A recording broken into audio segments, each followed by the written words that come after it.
just so we respect the time of everybody who's potentially got something else or that, and we jump into this. So thank you all for those of you who made it. Um, we'll see if Dr. Dell asks me too hard of questions and stumps me on something or not.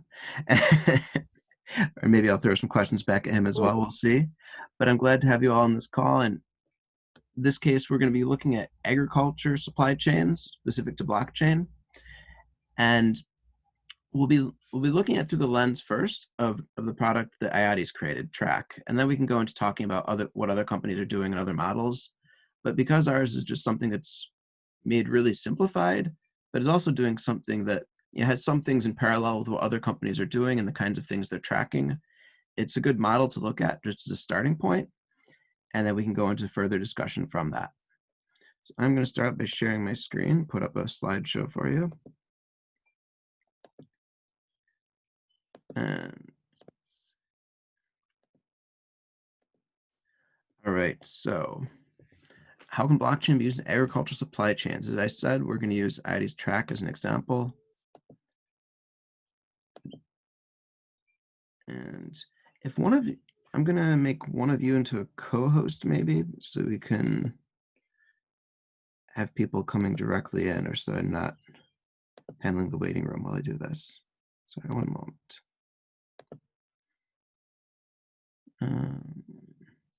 Out of this.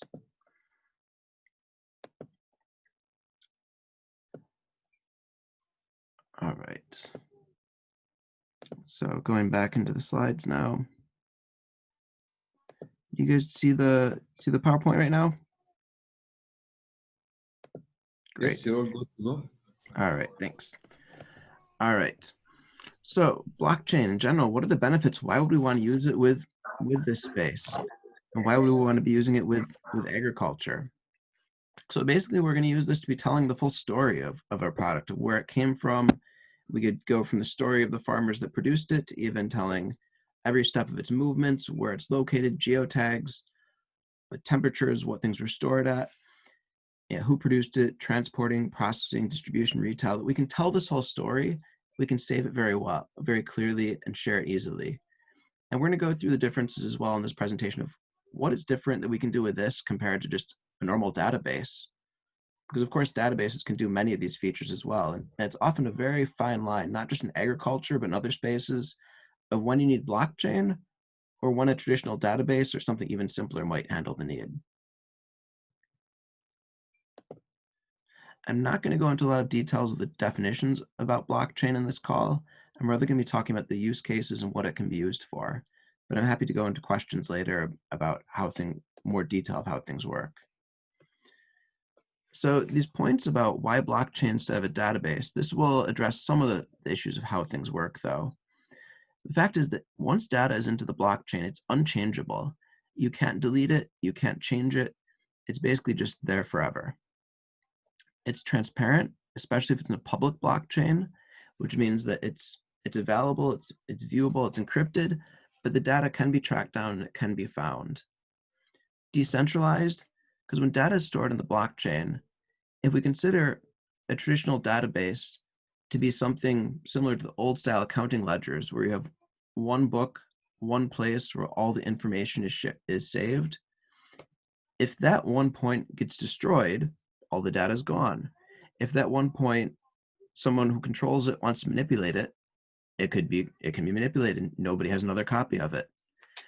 With data being in the blockchain, if we consider that the encrypted piece of data you put into the blockchain could be stored in a hash format across millions of different computers. If one of those computers crashes, if one of them is hacked, if a disaster, a natural disaster destroys the physical proximity of a computer, your data is still stored in many places and nobody can change it. Going back to the unchangeable point, this decentralization means that to change data that's in the blockchain, somebody would need to control the majority of the computers within a system. So for a hacker, this would mean having such a massive amount of computing power that only a whole nation state would have in order to hack and try to change data. And by the time you do that, why would you? Unless you spend so much time and resources to try to get access to change something. In many cases, especially tracking something like a small farmer's data, it's not going to be worth doing. And that goes as well into the security point. Again, it's just hard to hack these systems, hard to get into them. And there's different types of blockchain, private versus public versus hybrid systems that have varying levels of difficulty. But in any case, it's highly encrypted, it's well secured, and you need more computing power than if you were to hack a traditional database. So with TRAK, I've shown a quick step-by-step example of what kind of data could be shared and what kind of data could be put into a system.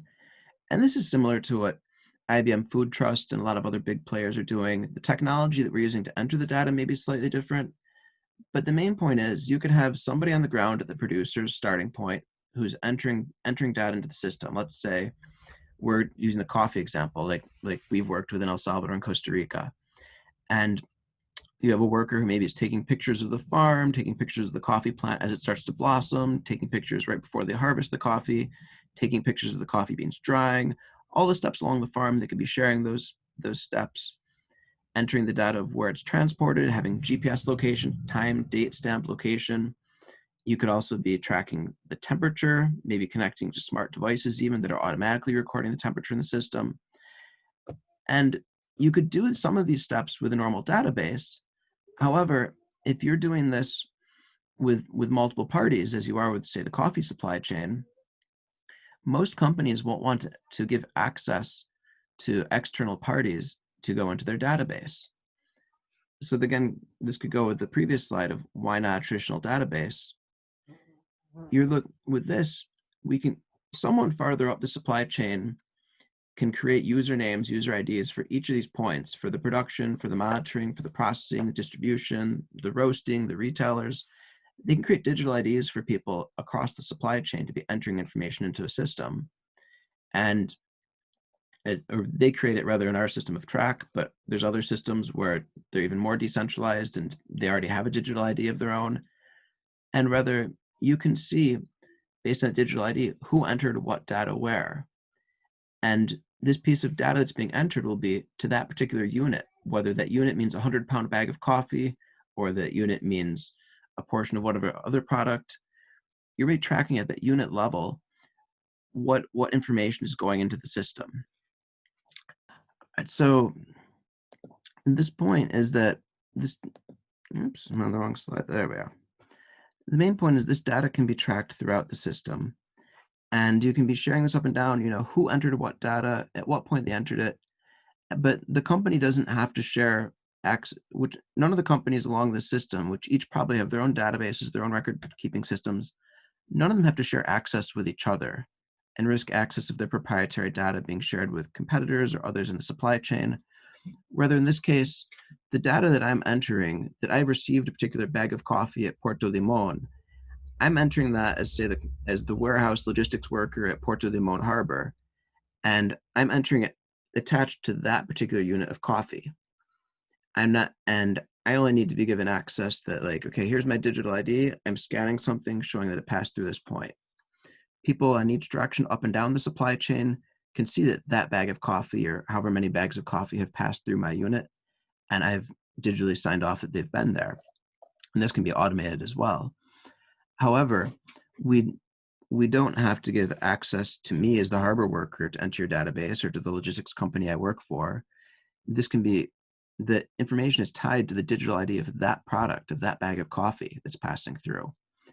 And as it goes up and down the system, each point that's receiving it is going to be entering data in, and it's going to go into a public blockchain, or it could also be a private blockchain. But either way, it's going to an unchangeable system that will track the information about that bag of coffee. So by the time it gets to the final consumer, let's say with our example of Don Roberto climate-friendly coffee from Costa Rica, it's went from the harbor or from the farm. We've got various points of data from different workers at the farm. We've got it being information entered when the truck driver takes possession of it. We have information as it gets to the harbor, the information that shipping companies received it, of its movements, it's being shipped, where and when it's offloaded from the ship. And we have all this information in there without giving access to other companies, to multiple companies of any of those individual companies' databases. They're all operating within this blockchain framework where each individual party has a digital ID and can enter information about that product. And so the final consumer can scan a QR code or some kind of digital ID for that package, and they can see the full history of where that came from, where it moved, when it was processed. And this can be useful on the one hand, yes, for the consumer-facing side of sharing that data and that story to the consumers. But on the other hand, this can also be useful from a cost control perspective or process control perspective of saying, okay, we knew this arrived late, but maybe the shipper always blamed other parties that were further down the supply chain. And now we see, no, it indeed was sitting in Hamburg's harbor for 2 weeks before it was offloaded off the shipper. We see where the stoppages are, where the slowdowns are, because it's all transparent and none of it can be changed. And so by creating the system where every party can easily enter data and it can't be changed, and it's all within the same system, it's not in these separate databases or separate systems throughout the supply chain, we can really see that overview and have a control over what's happening. So from an operations perspective, that can be useful. Our tool TRAK, basically it's designed to work in low energy environments, places with limited internet connectivity. We built this with our typical user being the coffee worker who's only been in school for a few years, who maybe is barely literate. We figured, okay, we need to make something simple enough for this user to use. If that coffee worker can use it, then others will be able to understand it as well. And so again, at the end, the final consumer can just scan a QR code in the package, see the full history, but then the company that set up the system, whoever our client is, they can have a dashboard where they can see a view of all the different supply chains they're tracking and all the different projects they have. From the user perspective, that data input, it just looks like this. If there's a QR code or a barcode for the project, they scan it. If they're taking a picture of something, hit the camera. If there's no QR code or barcode, we'll assign a name to that particular batch. They'll click this button and pick which one of the names will be a dropdown, and the send button adds the time, the date, and the GPS location, and sends it into the blockchain, in our case, the Stellar blockchain. Now, why aren't these widely being used? Not just our competitors, but many across the sector, not just in agriculture, aren't using this as widely because there could be high energy requirements. A lot of the user faces aren't user-friendly. Again, that's why in our case, we thought, okay, if we can make this where the basic coffee farmer can use it, this is user-friendly. This has to be easy. And often there's slow transaction speeds. Now, there's a lot of work that's been done to speed up the transaction speeds, but the particular network we picked, for example, Stellar, it takes 5 seconds to process a transaction. So that's relatively fast. Whereas some networks have taken several minutes or longer to process transactions, or at higher costs to process transactions. That's something that's based on the particular blockchain protocol we chose to build on. And there's other models, and we can talk about that as well, that can impact the transaction speeds and security. But largely, these are the 3 main points that have stopped blockchain, not just in agriculture, but across other sectors, from being as widely implemented as it could be. The energy requirements, simply not being user-friendly, not being as easy to use as we'd like it to be, and sometimes slow transaction speeds. We had a couple of pilots that have ran already. I mentioned Don Roberto climate-friendly coffee that was in Costa Rica. We had a women's federation that produces turmeric in India that we've worked with.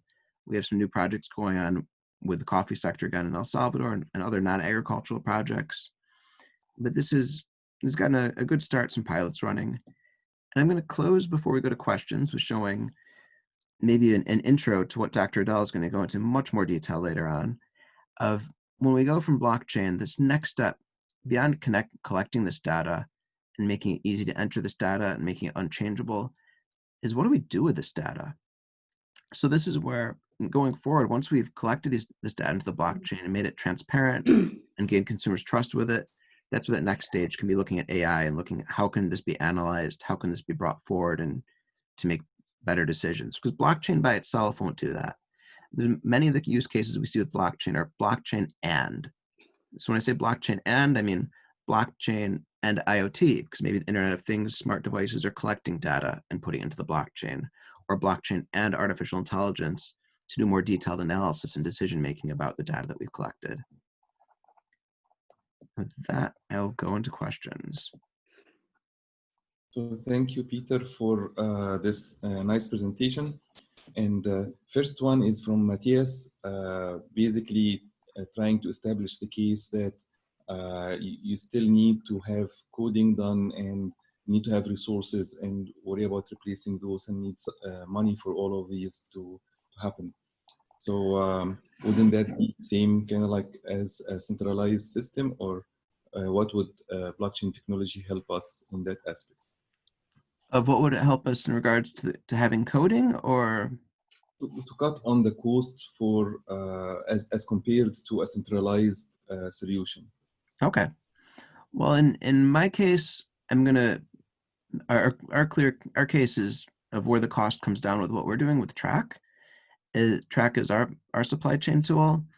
We've basically made it where one signs up on the website on ayadee.io and creates an account, but then each point of data, when you enter a point of data, a transaction actually takes place. So in this case, a TRAK token, transfers from your wallet into a wallet that we control, and basically the message, the information, whether it's a picture, whether it's text, that's connected to that transaction. And so in this case, what we've done to make the cost low is we made a very easy to use user interface for who's administering the system. This app that you've seen, it's on the App Store for Apple, also the Android Play Store for free. We make our money through each transaction being entered into the system, of each token being spent. We make it so that the tokens won't exceed 5 cents per token. Since we built within Stellar, we can act like our own central bank. So if we see there's more demand for these tokens and prices are going up, then we basically just flood the market and create more tokens. We sell more tokens into the marketplace to drive down prices. So in our case, this doesn't have setup cost. It doesn't have coding, because our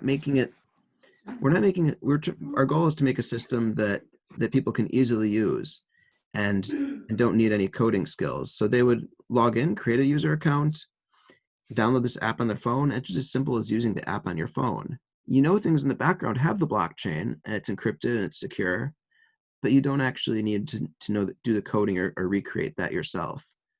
If somebody wanted custom APIs to be connected to other devices that we don't have connections to, then there would be coding costs.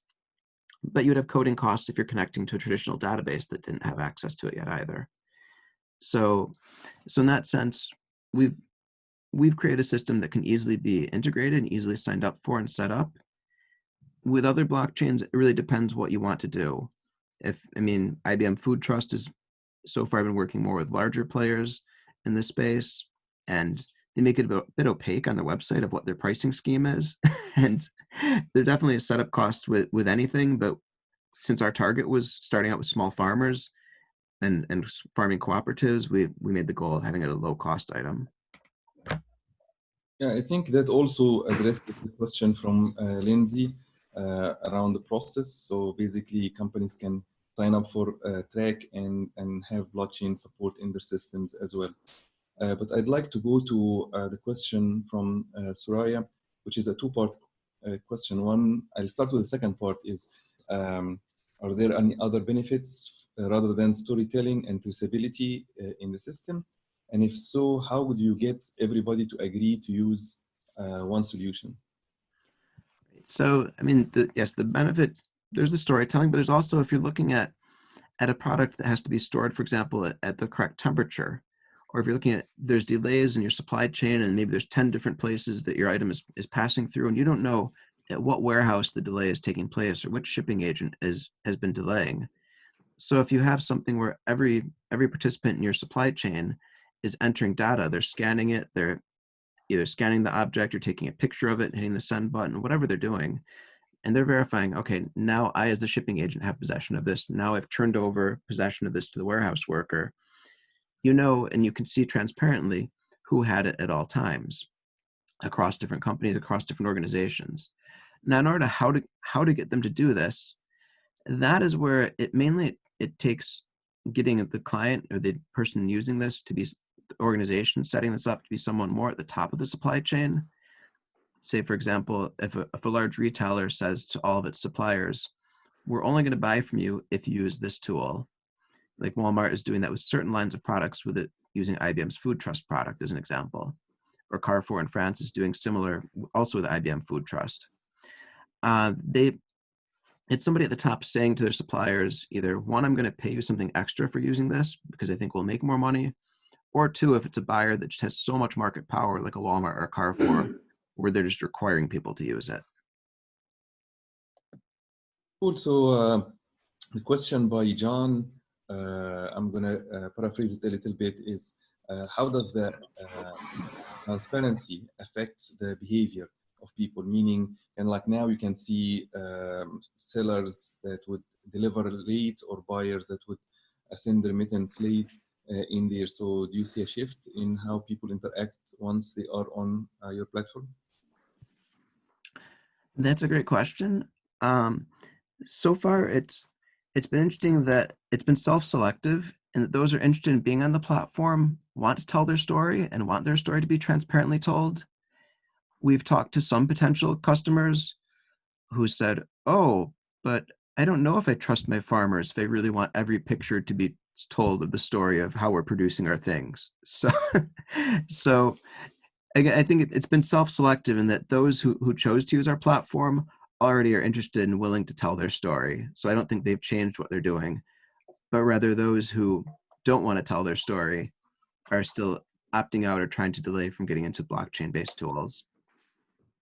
So I had a question. It was earlier. I think it was maybe over an oversight, but it goes back to, I guess, Soraya's question about the application of blockchain in the food supply chain. Mm-hmm. And my question was about, like, I know traceability is a big topic, but I'm kind of unsure of why it's important to have this transparency in the food supply chain. I know you talked about, obviously, if you are a buyer, you want to be able to track where your product is in the chain. If there's delays, you can figure out like what's going on or know where it is, and then do some intervention. But if I'm a grocer and I'm buying coffee from a distributor, for example, knowing where coffee is on the farmer side is not really going to be helpful for me because I don't buy from the farmer. I buy from the I'm sorry, could whoever distributor. is not muted put themselves on mute, because a child is a bit louder than you. I'm sorry. I fully understand. I have children of my own. I just couldn't hear you. And so I guess just to finish, so how would that transparency work? Because it sounds like the benefit of the blockchain and food supply is to have greater transparency into knowing where your item is in the chain, so you can track it. But if I'm a retailer, for example, a grocery store, and I buy coffee, like knowing where a coffee is on the farmer side isn't really helpful to me because I don't buy from the farmer. I buy from a distributor. Mm-hmm. And so I wouldn't be able to get that insight. So like, I'm just trying to understand how blockchain would be helpful in the food supply chain. Maybe if you could just spell it out for me, because I'm very unfamiliar. No, that's a great question. So starting with one aspect of this is actually going to the health and safety aspect of, let's say, with like how romaine lettuce, how there's big recalls of that last year in the United States. And if you don't know which batches of lettuce have been in the same place as each other, you may just say, okay, we just have to throw away the whole harvest, because we know there's listeria infections in the crops, but we don't know from which farms were the ones with listeria infections, and we don't know with which other ones they interacted, because we don't have a clear, say, digital ID for each batch of that lettuce or batch or unit of whatever good. So if we can give a digital ID to each batch, and we can say, okay, batches 348, 349, and 350 did pass through this farm, and this farm is where the listeria outbreak took place at the same time that those batches passed through. We need to throw those away, but we don't need to throw away these others, because we can trace that they passed through that farm 5 days later, or they went through a different route before they got to our local distributor. Because maybe you as the grocer has products coming from various locations, and you're looking at then what's that route of what things may have been exposed that may have to go to waste or have to be recalled because of some kind of food contamination. So that's the health and safety aspect. The other aspect, again, is looking at if there might be food waste. Some have looked at, do we actually make smart contracts? This is another aspect of blockchain where the payment is based on certain standards being met. And you could have varying levels of payment based on if those payments standards are met, and automate this. So this could be something where smart devices are measuring the temperature to make sure the cold chain wasn't broken. So throughout that supply chain, smart devices could be measuring and recording the data automatically into the blockchain, showing that the product was kept at the correct temperature. Now, why this is not a database? Well, this is not a database because whatever fruit or vegetable has to be kept cold likely will be changing hands between various companies before it gets to the final supermarket or final end user or supply company. And so in that case, they're probably not all saving the data into the same database or into the same system because they're across different companies. But if it's in the blockchain, especially in a public blockchain, that data is tied to that batch of the food item. And you can see, okay, this was maintained at the proper temperature throughout. Because if it wasn't, it may just sit on the shelf for a day before it spoils when you expect it to sit on the shelf for maybe 3-4 days before it started to go bad or more. This example is important because I think of a friend who worked for a major fruit and vegetable retail organization. And he was describing how their central warehouse was often very backed up. And maybe people were waiting 10, 12 hours to unpack their trucks. And as a result, the truck drivers would turn off their trucks, turn off the refrigeration system for their trucks. They don't want to run out of gas. And in theory, there was temperature monitoring devices in the trucks, and those people who were there at the warehouse who should inspect the things when they're being offloaded should write down the temperature and enter it into the database of the warehouse to verify, okay, this was stored at the proper temperature. However, in practice, these guys were also overworked and understaffed. So they wouldn't write it down and they wouldn't check everything. It wasn't automated. And they would rather just at the end, the day before the auditors or inspectors came, write down whatever the numbers should have been. So there'd be no trouble and no hassles to investigate. If this was both automated so that nobody had to take the extra step, and if it was in the blockchain, so it couldn't be changed or deleted if there was any problems where it was the incorrect temperature, then that would give more confidence in the cold chain and the quality of the products. Finally, that storytelling aspect, that can be the marketing in the sense that you're standing out with your product as being different because you can tell the full story. To a certain degree, we have a lot of confidence in products because they have the bio or the fair trade label on them, but certain labels are stronger than others, and insofar as what they do to actually inspect. And as well, those labels, we don't know the details of what went into them. So if you could either in addition or in place of that label, see and read the full story of a product, that can give you as the consumer more confidence in that product you're buying. And so that can differentiate that product from the others on the shelf that maybe don't tell that full story. So that could be more of a product differentiation aspect that's done more at the retail level, telling that story to consumers. This especially could be more of like a small coffee house, something like that, where they're telling that story of like, hey, while you're drinking your coffee, you're waiting for it, you can scan the QR code of the coffee of the day and see the whole history of where this came from and how it was traced. Cool. Can I add a couple here? So blockchain is a very dear topic to my research. And one thing that I always want people to think about is that blockchain is not only an infrastructure technology, but it's in the very first time in history we are able of making digital assets, not digital files. Such a big difference between those. Those are immutable and you cannot copy them out of there. And then because they are programmable, you can add a whole other layer of behavioral change, behavioral economics on top of all of that pieces, such as that you can reward the people that actually did the work for you. So you buy a batch of coffee and you like it. That batch of coffee comes with 5 cents of rewards that you can say, I want to apply that towards my next batch of coffee, or I want to send that to the farmers that actually farmed that for me as a thank you. So things like that are impossible in the current infrastructure because you can't really trace it all the way back, but you can with blockchain, and you can also add this monetary aspect on top of all of that.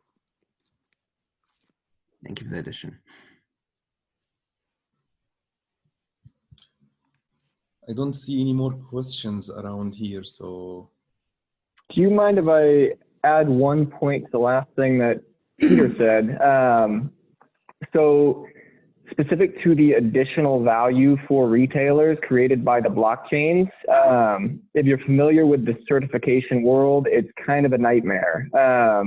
And a really good example of this would be looking in Colombia. So I had to work on a project on this particular thing, and the average cost is about $30,000 for a farm to get into an organic certification. When you look at the fact that most of those smallhold farmers are a single hectare and they're making $8,000 a year, they're not going to be able to cover the cost, and the benefits are really not going to pay off on that kind of investment for a long period of time. So there's a major disincentive for those farms to do any of the improvements that would get them to that category, and it locks them into short-term, sun-grown coffee that's going to get them those quick payoffs. With blockchain, they're going to be able to offer that transparency the whole way through. They could even report on improvements that are happening there, and a particular retailer could say, forget about the certifications. Check out the blockchain. You can see what's happening on these farms, all of the suppliers these are coming from, and we can cut out that $30,000 cost, and we can allow these smallhold farmers to finally participate in the global marketplace on the same level that the medium and large scale ones are. Exactly. Thank you for making that point. And I just want to build also on John's point here, combining both of these with mine. So for that small 1 hectare farm, that they cannot do that, but the consumers know that this coffee is really great. And while the farmers would receive $8,000 per year, probably the coffee sold from there is more in the order of like 80,000 or 100,000 out of there.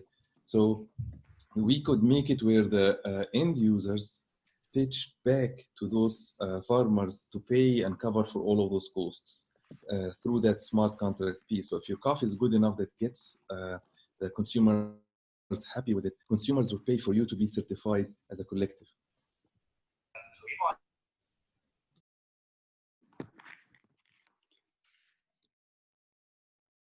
Any other questions here? We don't want to let Peter off of the hook easy. Come on, he has been grilling us for a week now. Peter, I'm curious if you could talk about how, like, if right now you were standing in front of let's say a beef company that does have a number of things they would not like revealed to the public. So they've now got this option between a database or blockchain. They want to be able to have more transparency because they don't trust their bottom level suppliers. So the blockchain would allow them to overcome this trust issue. But on the same hand, they do want that information to be kept confidential. They don't want the general public to be able to access it. How do you negotiate that type of situation? That's a great question. So that they're basically you don't share the information about where the story is told to the consumers in the simplest sense. I mean, for example, like the IBM Food Trust example, they're a private blockchain, so it's private, it's permissioned. Only people who can enter or see data that comes from that are those that the user, like say Walmart in this case, or Carrefour, has given permission to see it. So consumers who go to Carrefour or Walmart, they can know like, oh, okay, this mango was tracked in the blockchain, and Walmart's confident where it came from because of this. But Walmart isn't sharing that story of where that mango came from with their consumers, nor is Carrefour with its high-end chickens, the particular lines of Carrefour poultry that they're doing this with. But as well, like with our tool, we have, for example, you can create the traceability throughout the system. And at the end, there's a QR code or some kind of identifier that you could print on your packaging and share so the consumers can see the whole story. But if you don't share that, then they don't see the system. I mean, yes, they could look in the Stellar blockchain with our tool. It's a public blockchain the data is attached to, but they won't know which codes in there were attached to which product unless you say, okay, from this 100-pound bag of coffee, we made now 100 small 1-pound bags, and we printed the QR code that fits on there. We made that part of our packaging. Consumers can know when they buy coffee from us, that's the whole story. But if you don't want to tell that story, if you don't put the QR code on your beef, then okay, then consumers won't see that story. You can use that just for internal control then.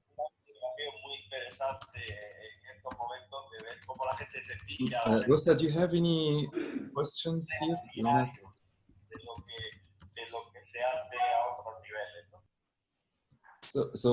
I think also like maybe to wrap all of those with the question originally that Soraya asked in there, it seems to me like from a behavioral change point of view, similar to the body cam that have been implemented in police forces across the globe kind of thing. So there is a behavior change when you have a cam recording your actions versus when there is no record of what you are trying to do. Not to say that you would act differently, but it adds an additional layer of assurance in both ways that, you know, as a citizen, you'd be treated nicely, and as an officer, or you know that the record, the truth that you are telling is actually corroborated with that recording.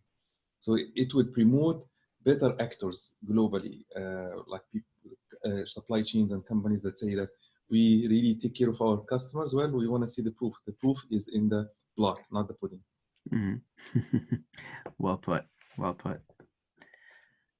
Any other final questions here?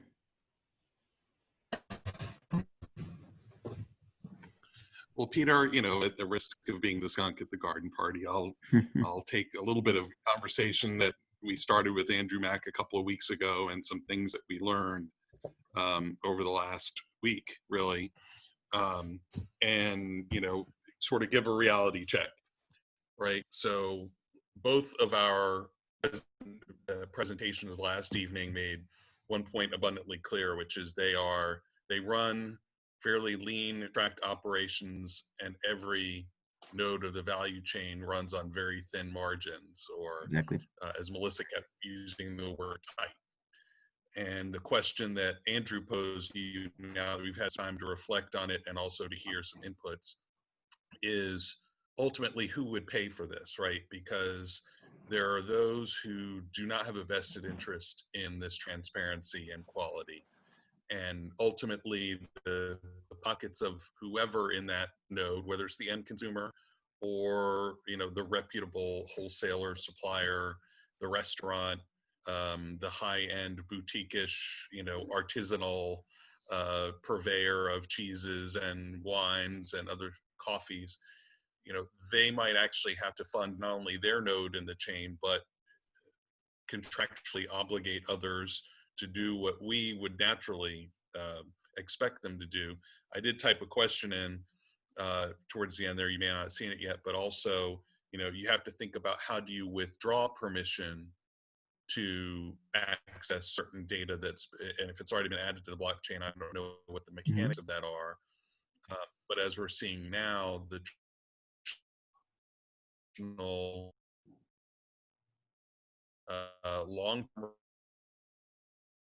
relationships, the concept. I think one of the things we need to think about, even in a normal, not so dynamic situation, is you know, my supplier today may be my competitor tomorrow.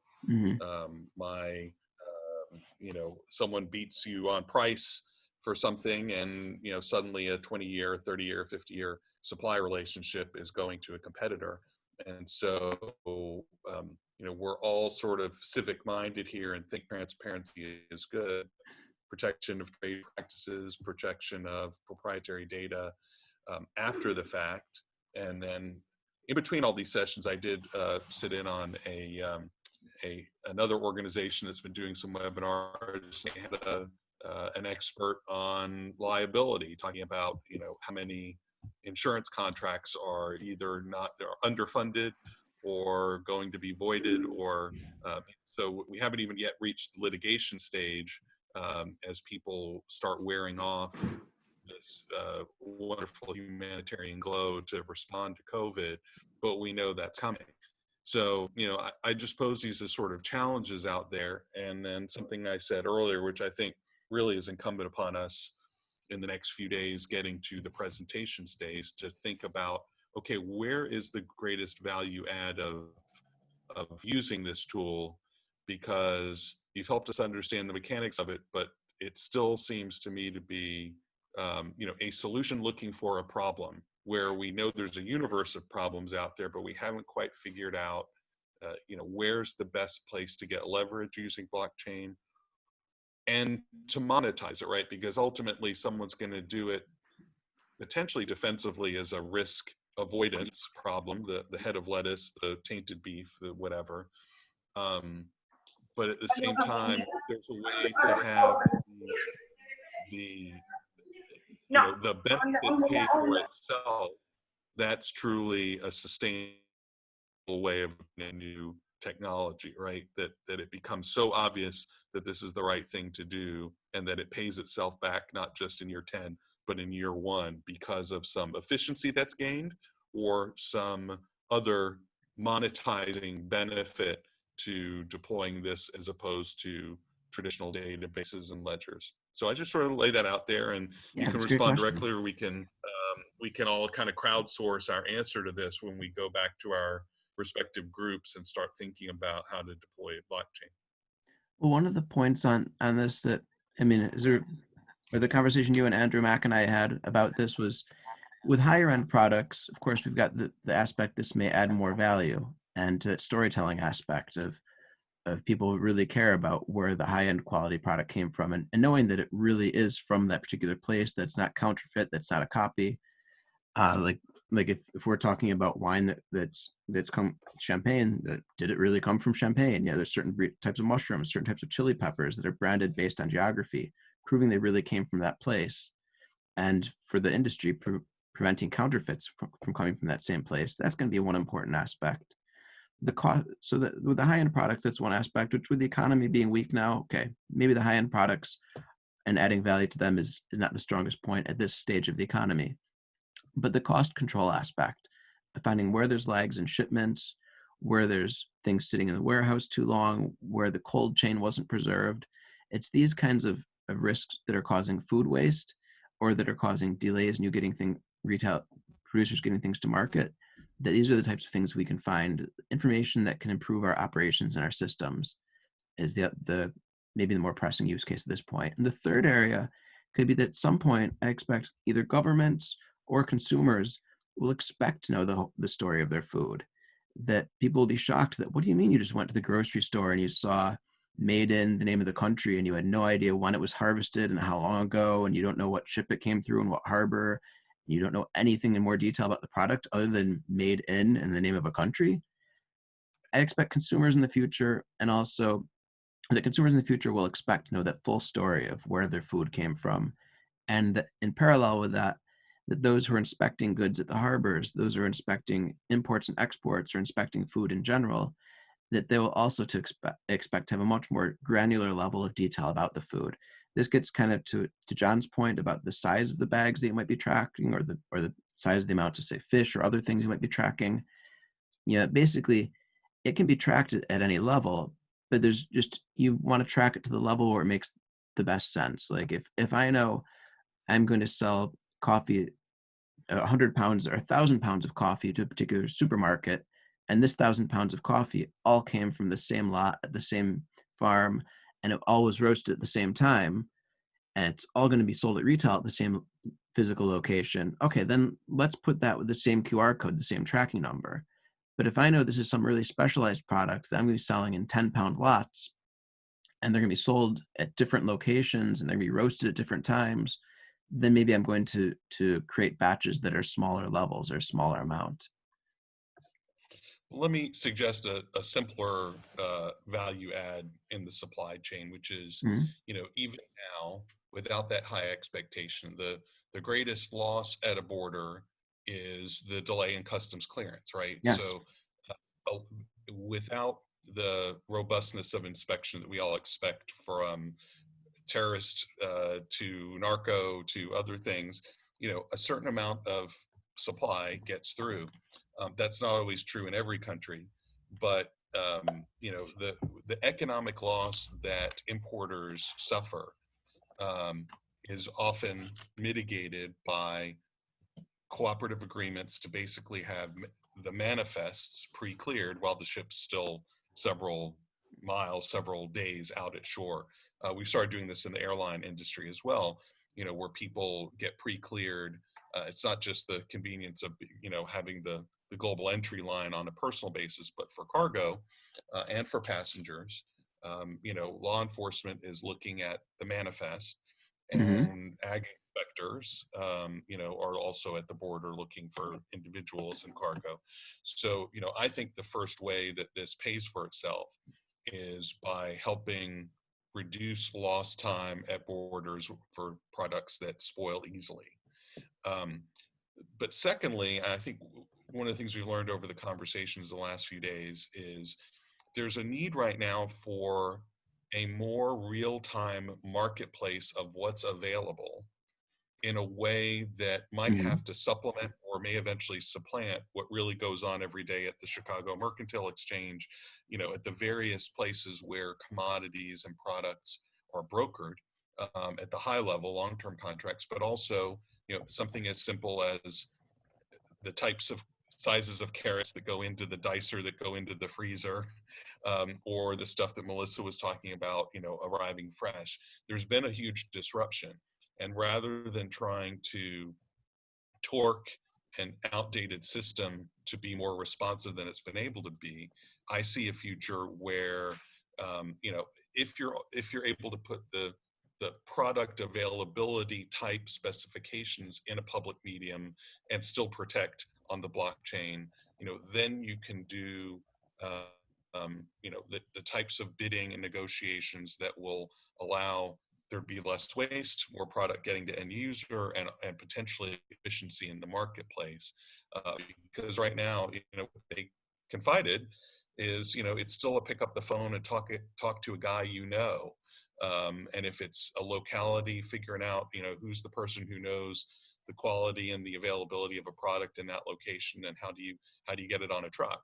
And I think, blockchain offers a lot of promise in that, and that's an economy that's already being monetized. We just need to figure out how it pays for itself within those constraints. Then these higher aspirations that we have of making it safer, more visible, better narrative, those will come as ancillary products because it's already paying for itself. Excellent. Excellent. We do have another call that's going to start in just about 10 minutes from now. I just updated the calendar invite just so people will come back to this same room instead of a different room for this. So, but if people want to take a pause, we'll just put this on mute for the moment, but people can come back to this same channel in about 10 minutes. We have a great panel discussion about agriculture and female entrepreneurship in agriculture. Was there any final questions here?